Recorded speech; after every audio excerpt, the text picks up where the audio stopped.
Avvalambor assalomu alaykum hurmatli obunachilar va obuna bo'lmasdan ushbu Qora Sher YouTube kanalini kuzatayotgan muxlislar. Obuna bo'lib, like bosib va har bitta chiqarilayotgan videolarning ostida o'z fikr va mulohazalarini yozib qoldirayotganingiz uchun sizlarga kattakon rahmat.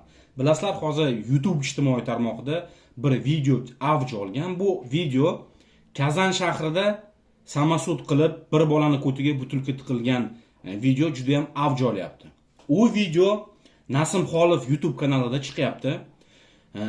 Hozir men o'zimni shaxsiy fikrlarimni, munosabatimni bildirib o'tmoqchiman. Ba'zi bir insonlar borki, video chiqarganman, bu videolarimni kommentariyalarini o'qib chiqaman. Har doim kommentariy o'qiyman. Kommentariyada ba'zi bir insonlar borki, yozib qoldirishyapti, nega sen yolg'on gapiryapsan? Ana men hozir Nasim Xolovning videosini ko'rdim, yerda boshqa narsa ekan, bu yolg'on ekan, bu bola zo'rlamagan ekan. Buni bunday qilishgan ekan, buni bunday qilishgan ekan degan gaplarni juda ham ko'p o'qiyapman. Bir narsani bilinglar. Siz o'sha yerda bo'lmagansiz va bor haqiqatni siz ham, men ham, Nasim Xolov ham hech kim bilmaydi. U yerda ikkita odam haqiqatni biladi. Samasud bo'lgan bola va o'sha omini bergan ayol ikkita odam biladi bor haqiqatni. Xudo biladi, Xudo jazosini beradi, Alloh bunday qiladi, Alloh bunday qiladi deb gapirishni bu yerda foydasi yo'q.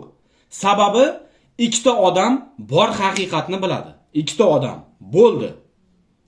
Videolarni ko'p ko'ryapman. Bu video juda ham avjiga olyapti. Hozir o'zimni munosabatimni bildirib o'tishdan avval Nasim Xolovga yuzlanmoqchiman. Nasim aka, yoshingiz mendan katta. O'shaning uchun Nasim aka deb murojaat qilyapman. Nasim aka, bu videoni sekingina yopib qo'ysangiz ham bo'ladi. Sababi bir-ikki gaplarni eshityapman. Siz ham jinoiy javobgarlikka tortilishingizga ozgina qolyapti. O'shaning uchun qo'lingizdan kelishi aniq-u qamalishni xohlamaysiz. O'shaning uchun videolarni o'chirib tashlang. Va bu haqida umuman video qilmang. Sababi u yerda o'sha kuni bu bola butilka yeyotgan paytda siz o'sha yerda videoda bo'lgansiz. Nima bo'lishidan qat'iy nazar, u yerda siz qatnashmagan bo'lsangiz ham videoda har bir narsa bor. Ertaga aytmovdinglar, men bilmagan edim deb o'ylamang. Balkim sizni advokatingiz bor, advokatingiz yo'q, uni meni xabarim yo'q. Lekin bir narsani aytib qo'yishligim kerak.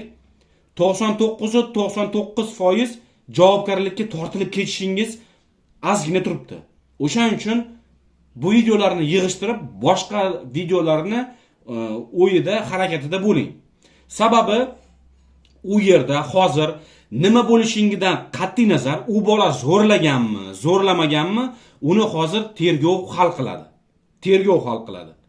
Ikkinchidan, agar u ayol o'ziga haq bo'lganda, borib shu kunni o'zidayoq borib ichki ishlarga arizamdan murojaat qilgan bo'lar edi. Meni zo'rladi, meni tekshiringlar, menga doktor chaqiringlar, mana shunaqa bo'ldi, shunaqa bo'ldi degan maqsad bilan borib o'zini oqlardi. Lekin bu narsa bo'lmadi. Buni bo'lmaganini sababini videolarini ko'ryapmiz.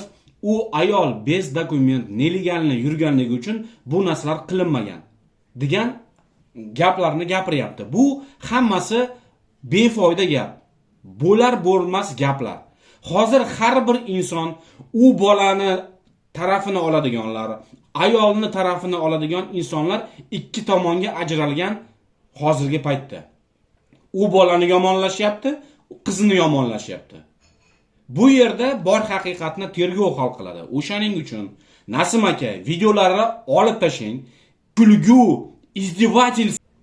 Siz hozir ham aytaman. Shamol bo'lmasa daraxt uchi qimillamaydi. Yaptimi? Haqiqatni gapiryaptimi? Tergov jarayonlari bo'ladi. Men любой joyda ishlayman. Bu gaplarimni qayta eshitinglar va xulosa chiqaringlar.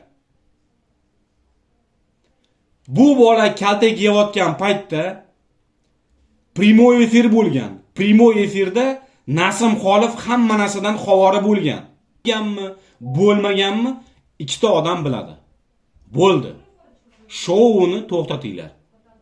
Nasim aka, ukalik maslahat, shouni to'xtating. Mana sizga men aytyapman. Gapimga ishonavering. 1-2 narsalarni eshityapman. Oxiri voy bilan tugaydi.